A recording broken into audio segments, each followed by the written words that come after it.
At my daughter's graduation, my husband announced, "I've decided to start a new life without you."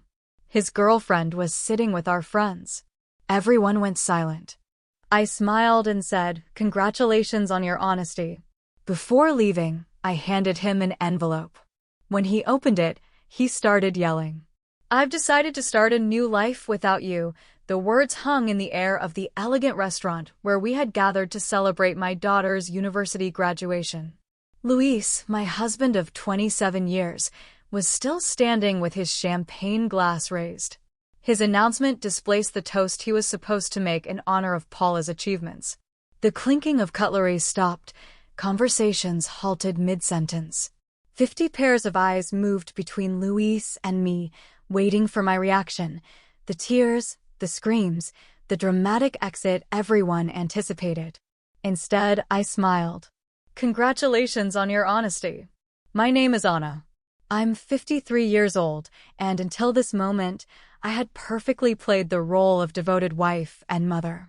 I paused my own professional aspirations to support Luis through 3 entrepreneurial ventures, 2 career changes, and countless phases of self-discovery. I raised our brilliant daughter, Paula, who was sitting beside me, still wearing her graduation cap, her expression one of absolute horror. Out of the corner of my eye, I saw Veronica, Luis's much younger girlfriend, shifting uncomfortably at the back table where she sat with people I had considered friends for decades. The same friends who apparently knew about the deception but never thought to tell me. The same Veronica who had attended our Christmas dinners, who once even called me for career advice. With practiced calm, I reached into my purse and pulled out a cream-colored envelope. I placed it gently next to Luis's plate.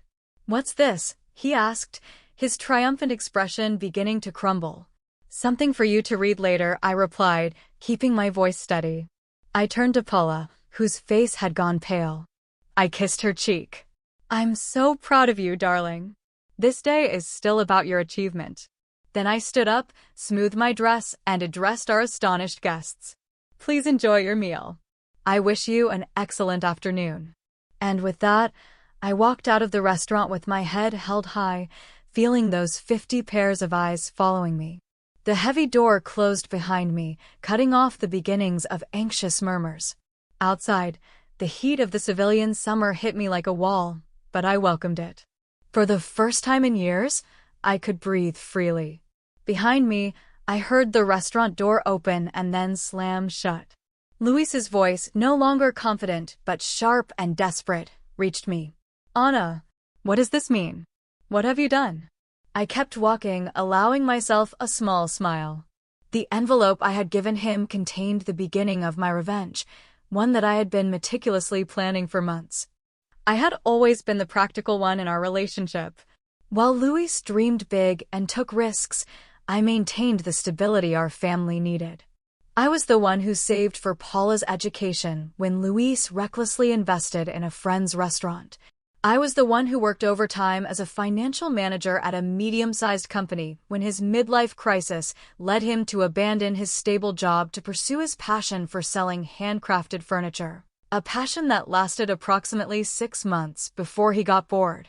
My own dreams of opening a financial consulting firm for women remained constantly on hold. "After Paula graduates," he would say. "After Luis finds stability." 3 months ago, I noticed discrepancies in our joint accounts, small transfers to an account I didn't recognize. After 20 years of managing our family finances, these irregularities stood out like red flags. I could have confronted Luis immediately, but something stopped me. Perhaps it was intuition, or maybe the growing distance between us over the last year. Instead, I began to investigate quietly. What I discovered was worse than I imagined. Luis had been systematically transferring funds to a separate account for over a year. He had also been taking Veronica to expensive restaurants, buying her jewelry and looking at seaside properties, all while telling me we needed to tighten our belts for retirement. And then there were the text messages I discovered when Luis left his phone unlocked. Messages about their new life together. Messages about how he was finally freeing himself. Messages about their plans for the day after Paula's graduation, the day he had chosen to make his grand exit from our marriage. What Luis had forgotten, or perhaps never fully understood, was that I had been a finance professional for 29 years. I understood how to follow the money trail. I knew how to track assets. And most importantly, I remembered the prenuptial agreement we signed 27 years ago when I had more family wealth than him. The agreement, which, ironically, he had insisted on signing to protect his future earnings, included a fidelity clause that would now become his undoing. While Luis was planning his escape with Veronica, I was building my case. I consulted with lawyers, documented every hidden transfer, gathered evidence of his infidelity, prepared the divorce papers, and timed everything perfectly, knowing that Luis would want to wait until after Paula's graduation so as not to ruin her big day. What he didn't expect was that I would serve him with divorce papers the very morning of the graduation, before his planned announcement. But with the documents still filed at the courthouse, he had no access to them. What Luis didn't know was that I was always 3 steps ahead. I didn't return to the restaurant. Instead, I drove to our house, a spacious colonial-style home located in Seville's historic district. We had bought it 15 years ago, the same house he had, unknowingly to me, already promised to Veronica according to the text messages I read. I parked in the driveway and calmly entered what had been our shared space for over a decade. Everything was the same. The family photos on the walls, my father's old pendulum clock, the worn leather sofa where Luis and I once dreamed of our future. And yet, everything had changed. I went up to the master bedroom and opened the closet. Luis's clothes were already packed in suitcases hidden at the back, ready for his departure the next day. I smiled at his predictability. He had always been meticulous with his clothes, but careless with the things that truly mattered. My phone kept vibrating with messages from friends, from the restaurant, from Paula, and even from Rosa, Luis's sister, who had flown in for the graduation. I only replied to my daughter, "I'm fine. It's not your burden to carry. Enjoy your day. We'll talk tonight. I love you." I had shielded Paula from the truth for months, not wanting to ruin her last semester with family drama. She would be angry for not having told her, but I knew that in time she would understand. Paula had inherited my practicality and her father's charisma, a powerful combination that had helped her graduate with honors. 3 hours later, I heard Luis's car pulling into the driveway. The front door burst open. "Anna," he yelled, his voice echoing throughout the house. "Where are you?" I was sitting in the living room, calmly reviewing documents on my laptop. I closed it just as he stormed in, his face red with rage, the envelope still in his hand. "What does this mean?" he demanded, waving the papers. "You served me divorce papers today of all days?" "I thought it fit perfectly with your plans," I replied calmly. "You wanted to start a new life. I'm just facilitating the transition. You had no right to do this." "I had every right," I interrupted him, my voice firm. "Just as you had the right to choose Veronica. We all make choices, Luis."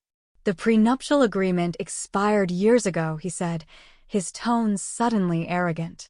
"Any lawyer will tell you that." I allowed myself a slight smile.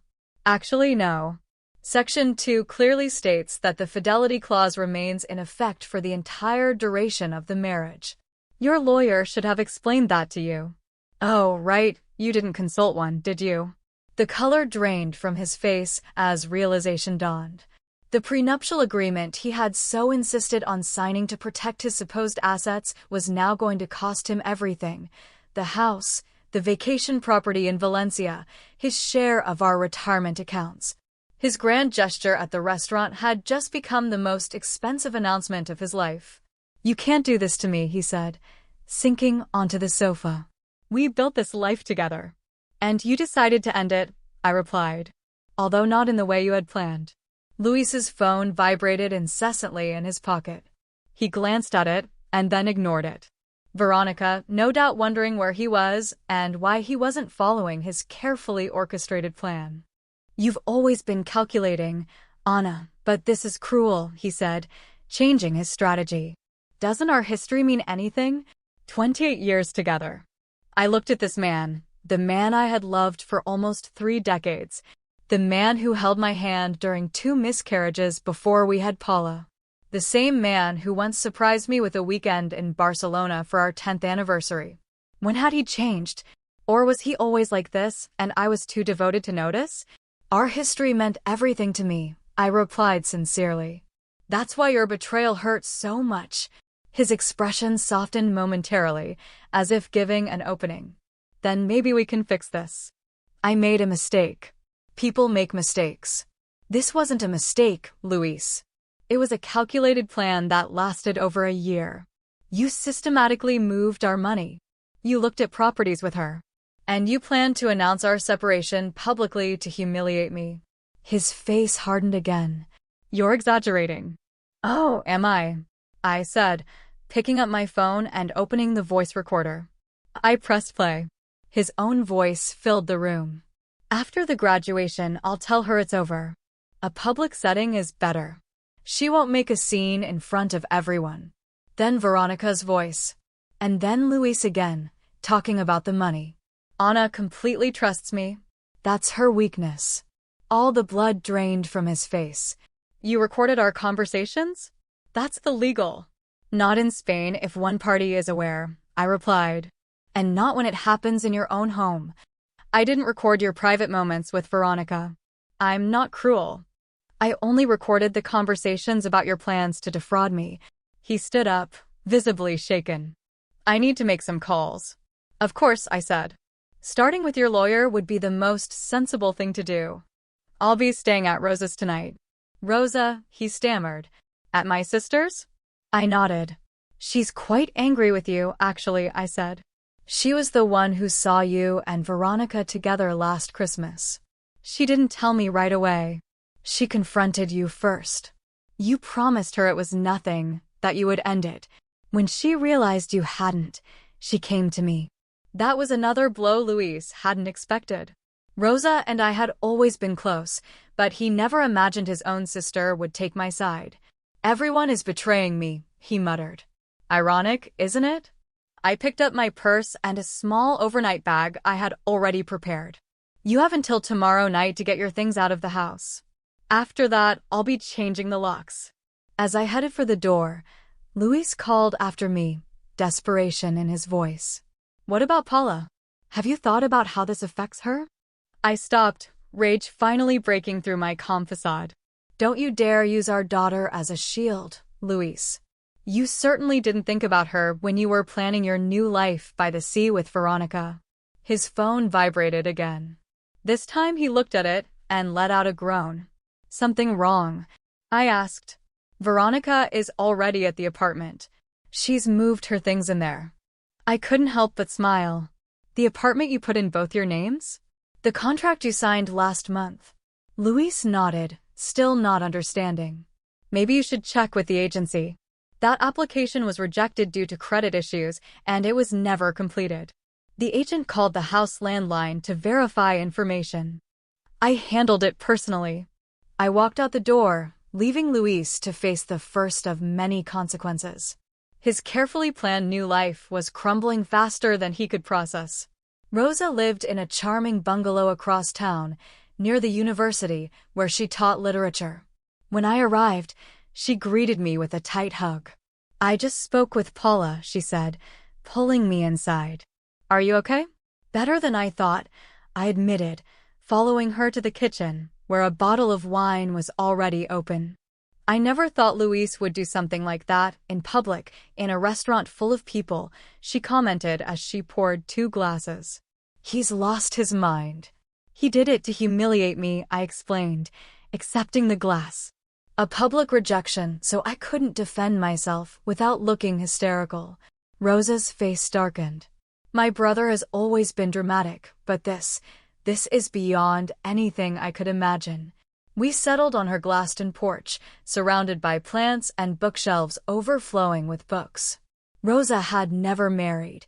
She had preferred her independence and her academic career. Over the years, I had sometimes envied her freedom. What did you put in that envelope that upset him so much? She asked. I told her the contents, the divorce papers, the evidence of his financial deceptions, and, most importantly, the prenuptial agreement that would leave him with much less than he had planned. The prenup? Rosa repeated, amused. I perfectly remember how he insisted on signing it. Dad had just given him money for his first business, and he was so worried about protecting it. She laughed bitterly. The irony is delicious. My phone rang. It was Paula. I took a deep breath before answering. Mom, she said immediately, her voice tense. I'm coming to Aunt Rosa's. Honey, there's no need. I'm already here, I interrupted. Dad is telling everyone that you've gone crazy, that you've been planning this for months. He's saying horrible things. Of course he is, I said. Luis has always known how to rewrite history to make himself the victim. Let him talk. The truth will come out. 20 minutes later, Paula arrived. She was still wearing her graduation outfit, but her makeup was smudged with tears. She fell into my arms like she did when she was a child and had a nightmare. Why didn't you tell me? She asked, her voice muffled against my shoulder. I didn't want to ruin your last semester, I explained. You worked so hard for this day. She pulled back slightly and wiped her tears. Well, Dad took care of ruining it all on his own. We moved into Rosa's living room, where I finally told her the whole story, how I discovered the infidelity, the financial deceptions, and the plans Luis and Veronica had hatched together. I knew something was weird with Dad, Paula admitted. He was different, distracted, always on his phone. But I never imagined. No one wants to see these things in the people they love, Rosa said gently. My phone vibrated again. It was a message from Manuel, my lawyer. The emergency request had been approved. The accounts I identified were officially frozen while the divorce was processed.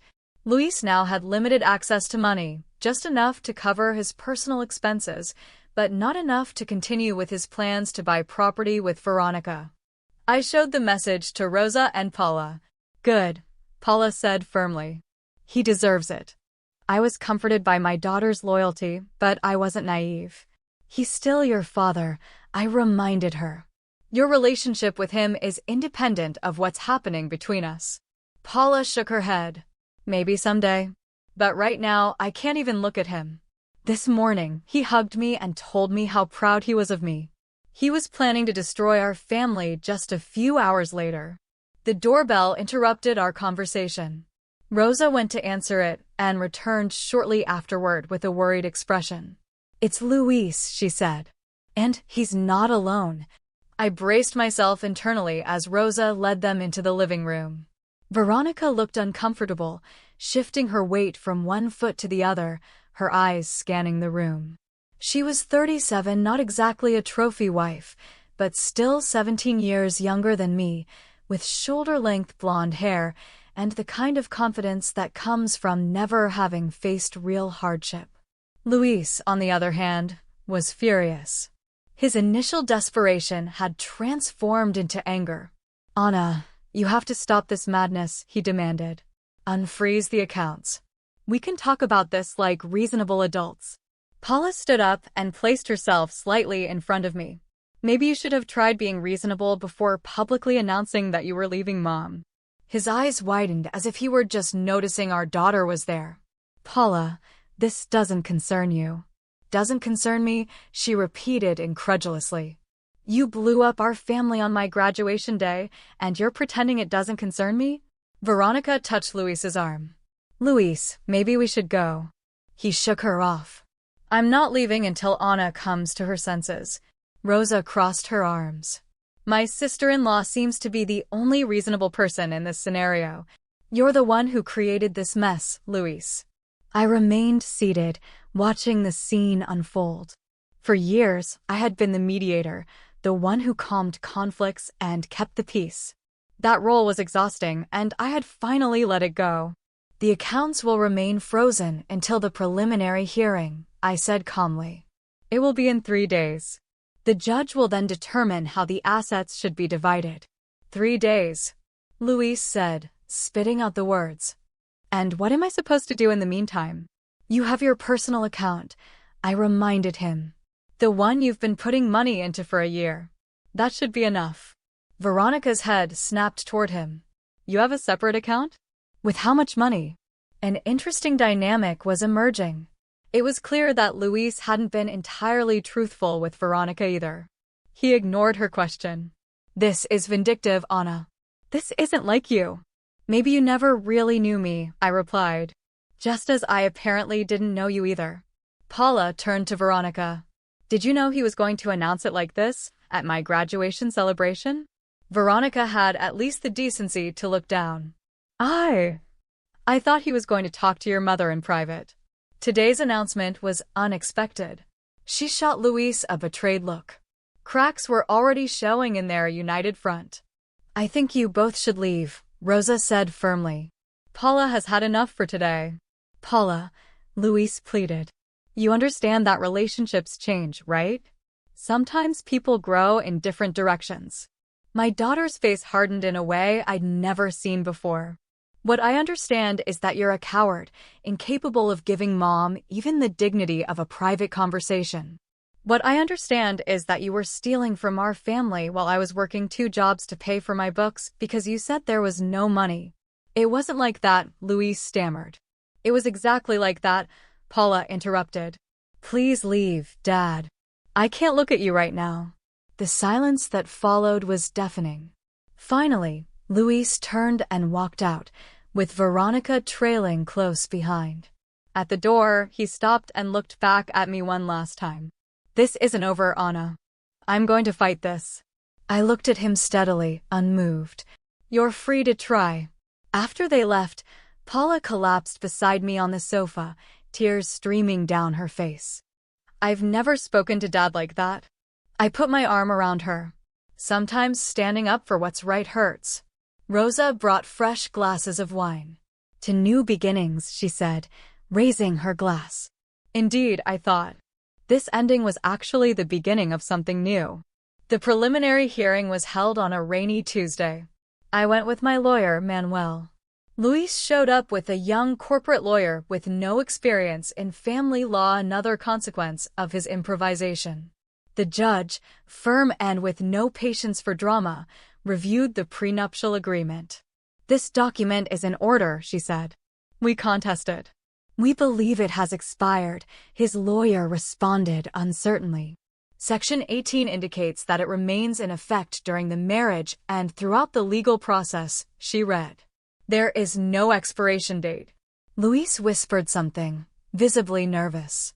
And the hidden transfers violate Section 23, the judge added. I'm upholding the freeze on the accounts.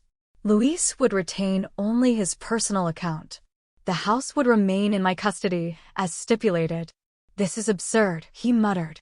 Review what you signed, the judge told him. We'll see each other in 30 days. Out in the hallway, he caught up with me. Anna, 27 years must mean something. They did, I said, until you decided they didn't. I walked away. His decisions were starting to weigh on him. Soon the news spread. Some offered support, others just wanted gossip. I responded serenely. We are separating. It happens. Meanwhile, his public image crumbled. He couldn't buy the property. He canceled the car, and Veronica left him. Rosa called me, laughing. She's gone. She discovered there were no savings, no real business. I, on the other hand, finally opened my consulting firm downtown. I helped women in transition. Word of mouth brought more clients. I felt my work had purpose. Paula, now in Barcelona, called me often. I'm proud of you, Mom. I'm only doing what I would have wanted for myself, I would tell her. 6 months later, the firm grew. I hired 2 associates. Paula visited me frequently. If Dad had been honest from the beginning, she told me once, maybe he would still have something. Sometimes desire blinds, I replied. I was no longer just Luis's ex-wife. I was a businesswoman, a mentor myself. That envelope wasn't an escape, it was a key. And behind that door, I found myself.